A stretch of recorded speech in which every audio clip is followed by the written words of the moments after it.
कांग्रेस की बैठक शुरू हो चुकी है। कांग्रेस मुख्यालय में बड़ी बैठक कांग्रेस की शुरू हो चुकी है। चुनाव में हार की समीक्षा इस बैठक में होगी। छत्तीसगढ़ के नतीजों पर इस बैठक में चर्चा हो रही है। बड़ी खबर दिल्ली से। करारी हार के बाद मंथन का दौर कांग्रेस में शुरू हो चुका है। समीक्षा का दौर शुरू हो चुका है। जो बैठकें हो रही हैं उनमें चर्चा की जाएगी कि हार की वजह क्या रही, किन किन कारणों से कांग्रेस की हार हुई है, चाहे वो छत्तीसगढ़ हो या मध्य प्रदेश हो या राजस्थान। फिलहाल छत्तीसगढ़ के लिहाज से हम बात करें तो छत्तीसगढ़ के जो नतीजे आए उस पर इस बैठक में चर्चा।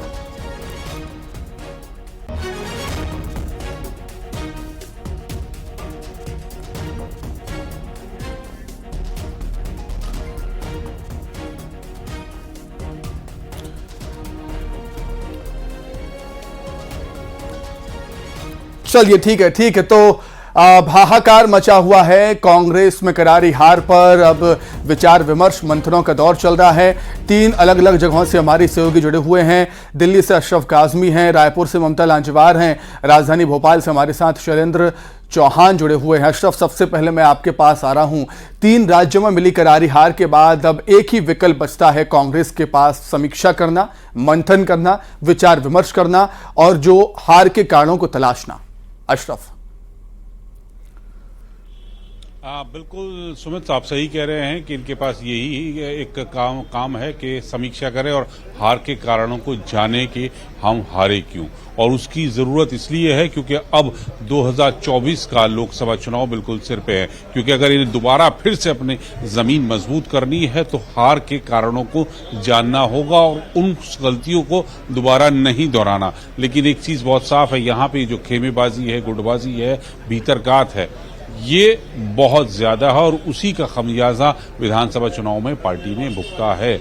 और ये बात आप मध्य प्रदेश से देख लीजिए, वो लक्ष्मण सिंह वो कह रहे हैं और इधर छत्तीसगढ़ में बृहस्पति सिंह ने टीएस सिंहदेव पे ये इस तरह के आरोप लगाए। तो यहाँ पर ये आरोप वाली जो बात है, ये जो भीतरघात वाली बात है, समीक्षा बैठक में ये भी हो रही है। और इसके अलावा भी जो कारण है कि गलतियां कहाँ हुई, हम कहाँ जनता की नब्ज टटोलने में पीछे रह गए और क्या जो लोक लुभावन योजनाएं राज्य सरकार ने शुरू की थी उनका क्रियान्वयन सही से नहीं हुआ, वो सही से आम लोगों तक नहीं पहुंच पाई, या फिर हम अपनी कांग्रेस के लोग अपनी बात, अपनी नीतियों को जनता तक नहीं पहुंचा पाए। वो तमाम सवाल हैं जिनका जवाब यहाँ समीक्षा बैठक में राहुल गांधी, मल्लिकार्जुन खड़गे कर रहे हैं। उनके साथ तमाम कांग्रेस के राज्य के नेता हैं, चाहे वो भूपेश बघेल हो, टीएस सिंहदेव हो, चरणदास महंत हो, मोहम्मद अकबर हो, तमाम बड़े नेता वो इस वक्त यहाँ बैठक में मौजूद हैं और चर्चा कर रहे हैं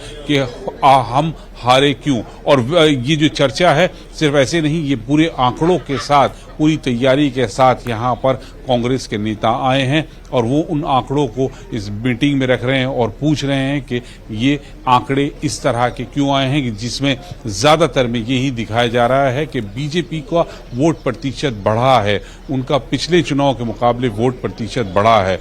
वो कैसे बढ़ा, हम क्यों पीछे रह गए, इन सवालों का जवाब यहाँ समीक्षा बैठक में हो रहा है। और वो अगर सही सवालों का जवाब मिल गया और उन गलतियों को सुधार लिया गया तो हो सकता है कि कांग्रेस 2024 के चुनाव में दोबारा मजबूती से खड़ी हो और फिर मजबूती से कांग्रेस भाजपा को टक्कर दे। बिल्कुल। और लेकिन अशरफ, 3 राज्यों में मिली करारी हार के बाद अब कहीं ना कहीं 2024 के लिए कांग्रेस की मुश्किलें ज्यादा बढ़ गई हैं। लौटूंगा अशरफ मैं आपके पास, शैलेंद्र मैं आपके पास आ रहा हूं। देखिए, समीक्षा बैठक तो अब होनी ही है, विचार विमर्श होगा, हार के कारण ढूंढे जाएंगे, मंथन होगा। लेकिन चुनाव हारना एक बड़ी बात है, वो तो चुनौती है ही, मुश्किलें हैं ही। लेकिन जो अपने ही हैं, भितरघाती, गुटबाजी, आंतरिक कलह है, ये कहीं ना कहीं कांग्रेस की पुरानी समस्या है जो अभी भी बनी हुई है और आज वो उजागर भी हो गई है। देखिए, बिल्कुल कांग्रेस की करारी हार के बाद से तमाम नेता बात उठा रहे हैं। लक्ष्मण सिंह ने भी कहा भीतर घात हो रहा है, भीतर घात हुआ हमें। लेकिन एक बड़ी बात यह है कि कांग्रेस ऐसा लगता नहीं कि किसी के खिलाफ कोई कार्रवाई करेगी या कोई भीतर घात करने वाला नेताओं को चिन्हित करेगी, क्योंकि ये सवाल इसलिए उठ रहा है क्योंकि कांग्रेस के जो प्रमुख नेता हैं, चाहे कमलनाथ हो, दिग्विजय सिंह हो, या सभी नेता एक साथ एक सुर में बोल रहे हैं कि हम इन्हें ईवीएम ने हराया है, कांग्रेस की हार की वजह ईवीएम। तो अब बड़ा सवाल ये होगा कि वो भीतरघाती किस तरह चिन्हित करेगी। हार की समीक्षा तो होना है, लेकिन सारे नेता एक ही सुर में बार बार यही बोल रहे हैं कि ईवीएम के कारण हारे हैं। पोस्टल बैलेट में तो कांग्रेस की अच्छी जीत हुई है, तो कांग्रेस तो चुनाव जीती है, ईवीएम के गड़बड़ी के कारण चुनाव हमें हरा दिया गया। तो सबसे बड़ा सवाल यही खड़ा होता है कि आखिर इन पे कार्रवाई कैसे होगी। आखिर भीतरघातियों पे, या अगर कांग्रेस कार्रवाई करती है, ऐसे लोगों पर चिन्हित करती है, तो ये सवाल जाएगा कि मतलब पार्टी ने मान लिया है कि हार के जिम्मेदार ये लोग हैं। तो ये बड़ा दो सवाल है और दोनों के जवाब कांग्रेस के नेताओं के पास भी नहीं है। लक्ष्मण सिंह बात उठा रहे, कई नेता उठा रहे कि भीतरघात हुआ है, नेताओं ने साथ नहीं दिया, हराया, लेकिन दोष ईवीएम पर मढ़ा जा रहा है। तो एक बड़ा दो सवाल है। अब इनका जवाब तो कांग्रेस के नेताओं के पास ही होगा कि कैसे कार्रवाई होगी। लेकिन कांग्रेस भी ये समझती है ना, ऐसा तो नहीं होगा ना शैलेंद्र की जीते तो हम और हारे तो ईवीएम। लौटूंगा आपके पास। ममता भी लगातार हमारे साथ जुड़ी हुई हैं। ममता, बृहस्पति सिंह, टीएस सिंहदेव की हम बात कर रहे थे। दोनों की राजनीतिक अदावत तो हम जानते ही हैं, लेकिन बृहस्पति सिंह ने कुमारी शैलजा पर भी निशाना साध दिया, बड़े आरोप उन पर भी लगा दिए। ममता, बिल्कुल, देखिए बृहस्पति सिंह ने बहुत बड़ा आरोप लगाया है और कांग्रेस की प्रदेश प्रभारी है कुमारी शैलजा, कोई किसी छोटे मोटे पद पर नहीं है और वो भी कांग्रेस के सदस्य हैं। बृहस्पति सिंह जाए तो पे पूर्व विधायक हैं, लेकिन उन्होंने जिस तरह से कहा कि बृहस्पति जो कुमारी शैलजा है वो केवल फोटो शूट कराती थी मुंबई की हीरोइन की तरह, और टीएस सिंहदेव जो है उन्हें हीरो बनाती थी, और जिस तरह से वो गाड़ी में साथ गाड़ी चलाकर जाते थे और फोटो शूट कराते थे, कहीं ना कहीं जनता के बीच में ये खराब मैसेज गया कि फिर से जो है वो सामंतवादी जो चीजें हैं वो आ जाएंगी। और उन्होंने ये भी कहा कि वो राजा महाराजा रहे टीएस सिंहदेव और लोग उनसे परेशान थे। तो ये एक बड़ा आरोप है। दूसरी तरफ अगर हम बात करें तो जिस तरीके से बृहस्पति सिंह जो है वो लगातार इसके पहले भी टीएस सिंहदेव को लेकर काफी मुखर रहे हैं।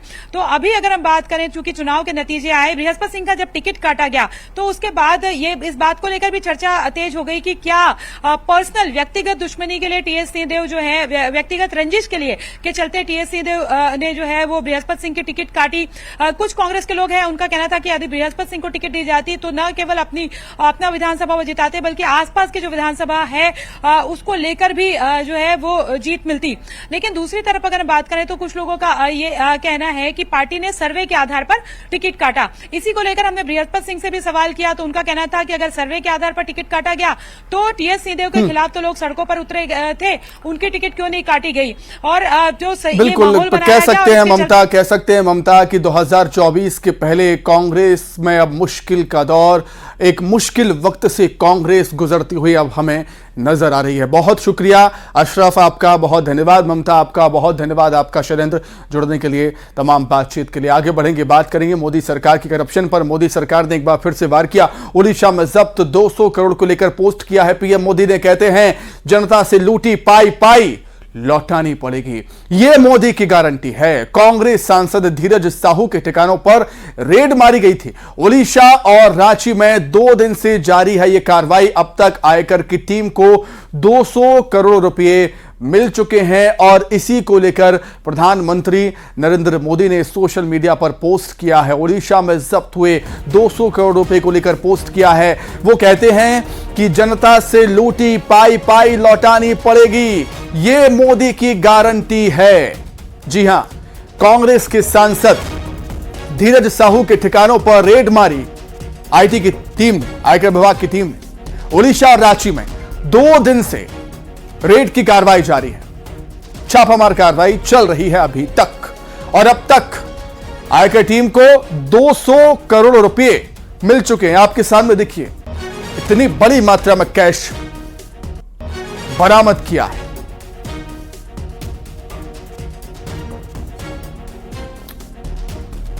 तो करप्शन पर मोदी सरकार का एक और वार। जी हां, ओडिशा में जब्त हुए हैं 200 करोड़ रुपए और इसको लेकर प्रधानमंत्री मोदी कहते हैं कि जनता से लूटी पाई पाई लौटानी पड़ेगी, यह नहीं चलेगा। करप्शन पर बीजेपी की जीरो टॉलरेंस नीति है, यह मोदी की गारंटी है। कांग्रेस सांसद धीरज साहू के ठिकानों पर आईटी की टीम ने रेड मारी और क्या मिला देखिए, धन कुबेर का खजाना। ओडिशा रांची में 2 दिन से कार्रवाई लगातार जारी। अब तक आईटी की टीम को 200 करोड़ रुपए मिल चुके हैं घर में